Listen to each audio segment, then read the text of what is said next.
You're not going to believe what I'm about to tell you, and honestly, when I first heard this, I thought it was a joke, a rumor, something that couldn't possibly be real. But ladies and gentlemen, this is happening. Paul Heyman, the advocate, the wise man, the special counsel to Brock Lesnar for over 2 decades, has just done the unthinkable. He's turned his back on the Beast incarnate and is now desperately calling on Team CM Punk for protection at the upcoming Raw event. Let that sink in for a moment. The man who built Brock Lesnar's empire, who stood by his side through every conquest, every championship reign, every destruction, is now so terrified of his own client that he's running to Lesnar's greatest enemy for help. This isn't just shocking, it's absolutely infuriating when you think about the sheer betrayal, the cowardice, and the chaos this is about to unleash on Monday Night Raw. If you think you know where this story is going, think again, because what's about to happen is going to change WWE forever. Smash that like button right now if you want to see Heyman get exactly what's coming to him. Drop a comment telling me if you think CM Punk would actually help the man who manipulated him for years, and make sure you're subscribed because this situation is developing by the hour and you don't want to miss a single update. Let's start from the beginning and understand how we got to this absolutely insane point in WWE history. Paul Heyman has been Brock Lesnar's advocate since Lesnar returned to WWE back in 2012. Before that, Heyman was the genius behind ECW, the mad scientist who revolutionized wrestling in the 90s, the advocate for guys like Rob Van Dam and the Dudley Boys, and the man with the golden tongue who could talk his way into or out of any situation. When Lesnar came back, Heyman was right there beside him, doing all the talking while Lesnar did all the destruction. Together they ended The Undertaker's undefeated WrestleMania streak, dominated multiple World Championship reigns, and created an aura of invincibility around Lesnar that made him the most feared competitor in WWE history. Heyman would cut these incredible promos, building up Lesnar's accomplishments, threatening his opponents, and generally making everyone believe that Brock Lesnar was an unstoppable force of nature that nobody could overcome. The partnership worked perfectly because Lesnar didn't need to talk, he just needed to show up and hurt people, while Heyman handled all the storytelling and character work that made those beatings feel even more impactful and meaningful. But here's where things started getting complicated and where the seeds of this betrayal were actually planted years ago. Paul Heyman has always been an opportunist, someone who looks out for himself first and his client second. Throughout his career, Heyman has switched allegiances, turned on partners, and done whatever was necessary to stay relevant and powerful in the wrestling business. When CM Punk was on top of WWE from 2011 to 2014, guess who aligned himself with Punk? That's right, Paul Heyman. After Punk's legendary pipe bomb promo and his historic 434-day championship reign, Heyman saw an opportunity to attach himself to the hottest act in wrestling. He became Punk's advisor, his strategic counsel, helping him navigate the political waters of WWE and maintain his position at the top of the card. The relationship between Heyman and Punk was fascinating because unlike with Lesnar where Heyman was clearly the mouthpiece for a monster, with Punk it was more of a partnership between two incredibly intelligent, manipulative individuals who respected each other's minds and abilities. That partnership eventually fell apart in spectacular fashion, as most of Heyman's relationships do. Punk and Heyman had a falling out that was both personal and professional, with accusations of manipulation, betrayal, and conflicting interests tearing apart what had been one of the most effective alliances in modern WWE history. When Punk left WWE in 2014, bitter and burned out from the politics and the grueling schedule, many people blamed Heyman at least partially for poisoning that relationship and contributing to Punk's decision to walk away from wrestling entirely. For years, Punk was gone, pursuing other interests like comic books and mixed martial arts, while Heyman continued to build Lesnar's legacy to even greater heights. Nobody thought we'd ever see these three men interacting again, especially not under circumstances like what we're witnessing now. Fast forward to recent times and CM Punk's shocking return to WWE has been one of the biggest stories in wrestling. After nearly a decade away, after all the burned bridges and bitter feelings, Punk came back and immediately became one of the focal points of Raw programming. His return brought massive attention, huge ratings, and reinvigorated interest in WWE from fans who had drifted away during his absence. Punk hasn't been back long, but he's already assembled a group of allies, what people are calling Team CM Punk, consisting of wrestlers who respect his legacy, appreciate his influence on the business, and are willing to stand beside him as he navigates this new chapter of his career. The team includes some talented young wrestlers who see Punk as a mentor, some veterans who remember his legendary original run, and some people who simply recognize that aligning with Punk gives them more visibility and opportunity than they'd have on their own. Now here's where it gets absolutely wild and where the anger really starts building. Behind the scenes, things between Paul Heyman and Brock Lesnar have been deteriorating rapidly. According to multiple sources, Lesnar has become increasingly difficult to work with, increasingly violent and unpredictable, and increasingly resentful of anyone and everyone around him. The partnership that worked so perfectly for over a decade has become strained to the breaking point.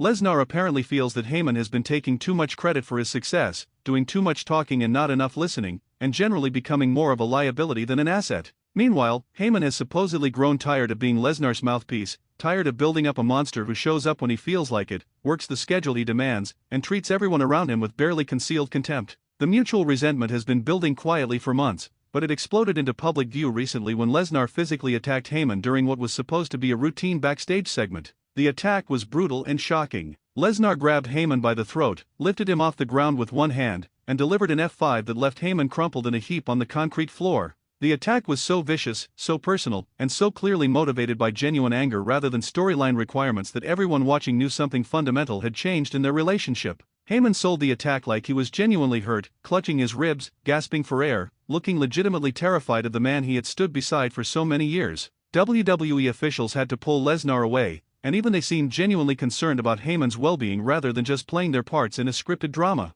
This wasn't entertainment anymore. This was a legitimate dissolution of a historic partnership, and it was happening in the most violent way possible. In the days following that attack, Heyman disappeared from WWE programming entirely. No promos, no backstage segments, nothing. Rumors swirled about where he was, what condition he was in, and whether he would ever return to WWE after such a brutal assault. Some people thought Heyman would simply retire, having made enough money and enough of a mark on the business that he didn't need to subject himself to Lesnar's rage anymore. Others speculated that Heyman was plotting his revenge, waiting for the right moment to strike back at the man who had humiliated and injured him. But nobody, and I mean absolutely nobody, predicted what Heyman would actually do next. This past week, Heyman resurfaced with a video message that has sent shockwaves through the entire wrestling industry. Looking battered, wearing visible bruises from Lesnar's attack, speaking in a tone that mixed fear with desperation and cunning calculation, Heyman delivered a message directly to CM Punk. He acknowledged their complicated history, admitted that he had made mistakes in their previous relationship, and then made an offer that nobody saw coming. Heyman asked, no, he begged CM Punk to help him at the upcoming Raw event, specifically requesting protection from Brock Lesnar, who Heyman claims is hunting him down to finish what he started with that F5. Heyman offered to provide Punk with inside information about Lesnar's weaknesses, his strategies, his vulnerabilities, everything that Heyman learned during their 2 decades together. In exchange, all Heyman wants is for Team CM Punk to stand between him and the Beast incarnate long enough for Heyman to figure out his next move. The audacity of this request is staggering when you really think about it. Paul Heyman, the man who helped make Brock Lesnar the most dominant force in WWE, is now willing to expose all of Lesnar's secrets to his greatest rival just to save his own skin. The betrayal is comprehensive and calculated. Heyman isn't just walking away from Lesnar, he's actively working to tear down everything they built together. He's offering to arm Punk with knowledge that could theoretically end Lesnar's reign of terror, knowledge about psychological triggers, physical limitations, strategic patterns, everything that could give someone an advantage against the seemingly invincible Beast. This isn't just switching sides, it's burning down your entire legacy despite the person you helped create. From Punk's perspective, this has to be an incredibly complicated situation.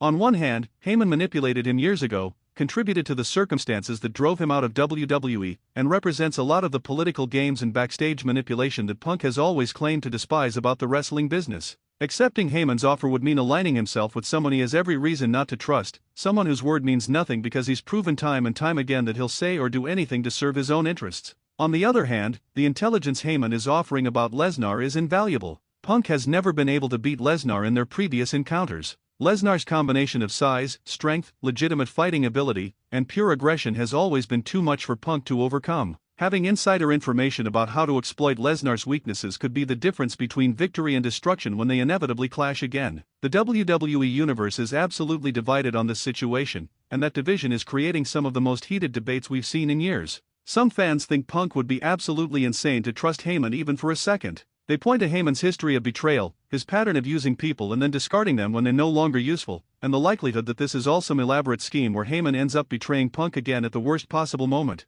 These fans argue that Punk should reject Heyman's offer completely, tell him to face the consequences of his actions alone, and refuse to get involved in what is essentially a domestic dispute between Heyman and Lesnar. They see accepting Heyman's offer as weakness, as Punk compromising his principles for short-term tactical advantage, and they're worried that it will end badly for everyone except Heyman, who always seems to land on his feet no matter how many bridges he burns. Other fans think Punk would be stupid not to take advantage of this opportunity. They argue that Punk doesn't have to trust Heyman personally to recognize the value of the information he's offering. They point out that Punk is smart enough to use Heyman without being used by him, that he can extract what he needs while keeping Heyman at arm's length and maintaining control of the situation. These fans see this as a rare chance for Punk to finally get a real advantage over Lesnar, to level the playing field in a rivalry where he's always been at a physical disadvantage. They also enjoy the storytelling potential of this alliance, the drama of watching two former partners reunite under desperate circumstances, the tension of wondering when the inevitable betrayal will happen and who will betray whom first. The implications for the upcoming Raw event are massive and potentially explosive. WWE has been promoting this episode as must-see television, and now we know why.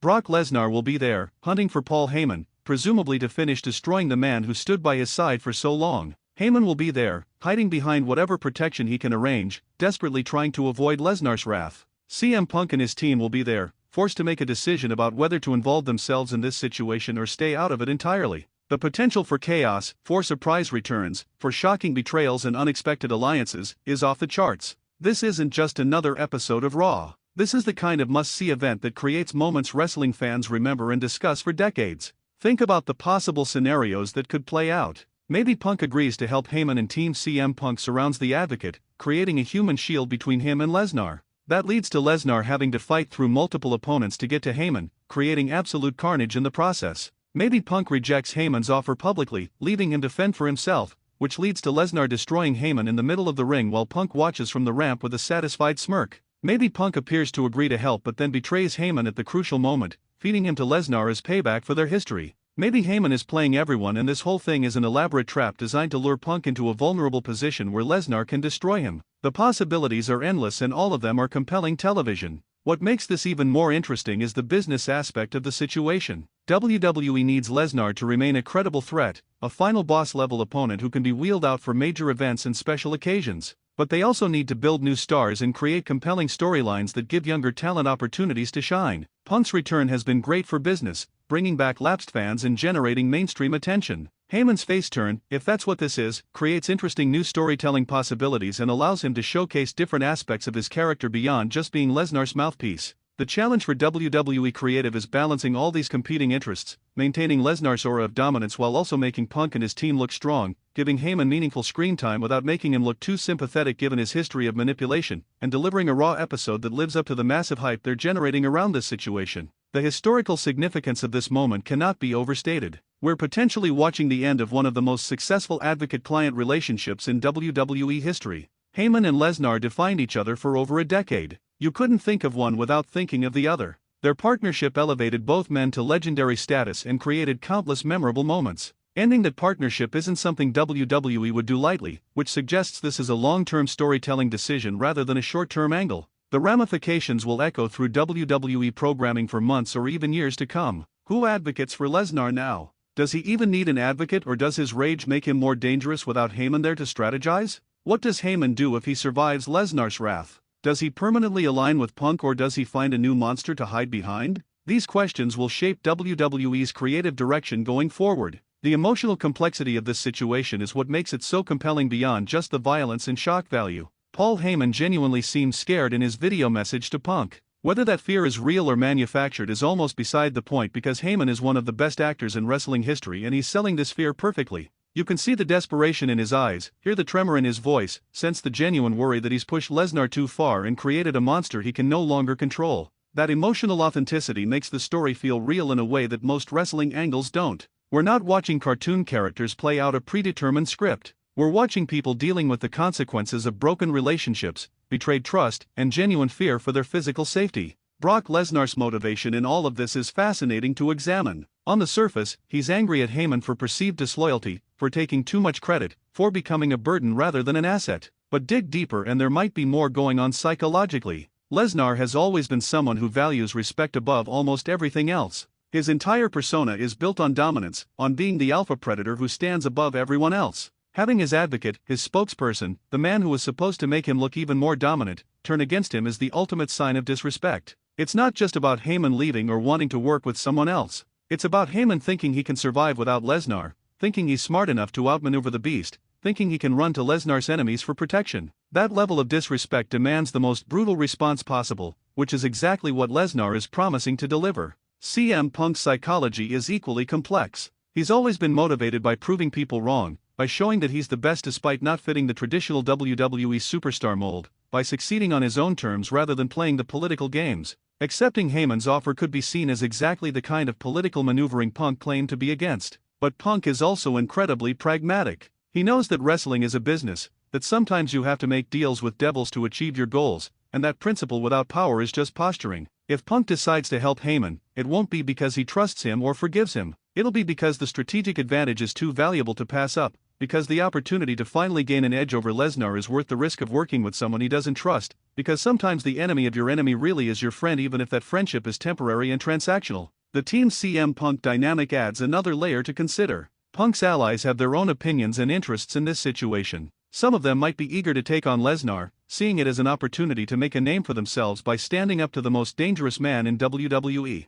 Others might be cautious, recognizing that getting involved in this war could result in serious injury with no guarantee of benefit. Punk will have to navigate his team's various perspectives, convince them that his decision is the right one, and maintain unity in the face of potential disaster. Leadership isn't just about making decisions, it's about bringing people along with you, and Punk's ability to keep his team together through this crisis will define whether Team CM Punk is a real faction or just a temporary alliance of convenience. The fan reaction when all of this plays out on Raw is going to be absolutely nuclear. Wrestling fans love surprises, love seeing long-term stories pay off in unexpected ways, and love moments where real emotion breaks through the scripted entertainment. Whether Punk helps Heyman or abandons him, whether Lesnar gets his revenge or is somehow thwarted, whether new alliances form or old wounds are reopened, the live crowd and the viewing audience at home are going to lose their minds. Social media will explode with reactions, think pieces will be written analyzing every decision and every consequence, and wrestling discourse will be dominated by this storyline for weeks or months afterward. What's particularly brilliant about this angle is that there's no clearly right answer about what Punk should do. Wrestling storytelling is at its best when both choices have merit, when the protagonist faces a genuine dilemma rather than an obvious good versus evil decision.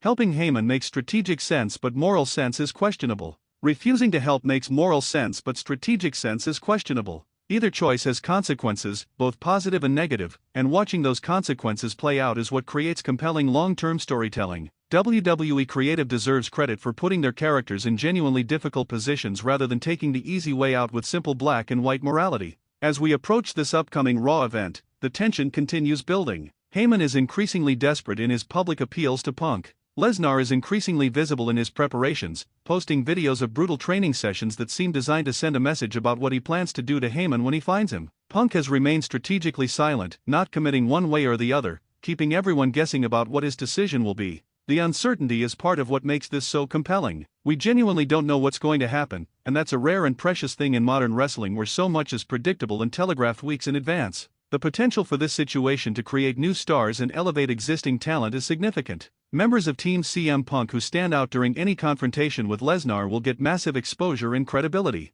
A young wrestler who shows courage in the face of Lesnar's assault, who takes a beating but keeps getting back up, who proves they belong in the main event scene through their actions rather than just their words, could see their career trajectory change overnight. WWE needs new stars desperately, needs to build the next generation while their established stars are still around to pass the torch, and this kind of high-stakes, high-visibility situation is exactly how you create those breakout moments. The business ramifications extend beyond just WWE as well. The wrestling industry as a whole is watching this situation develop because it touches on fundamental questions about loyalty, about the relationships between managers and clients, about how you handle broken partnerships and bitter divorces in a business where you often have to continue working with people you no longer trust or respect. Other promotions will learn from how WWE handles this, will see what works and what doesn't, and will apply those lessons to their own storytelling. The ripple effects of how this situation resolves will influence wrestling booking decisions across multiple companies and multiple continents. So here we are, days away from what could be one of the most memorable Raw episodes in recent history.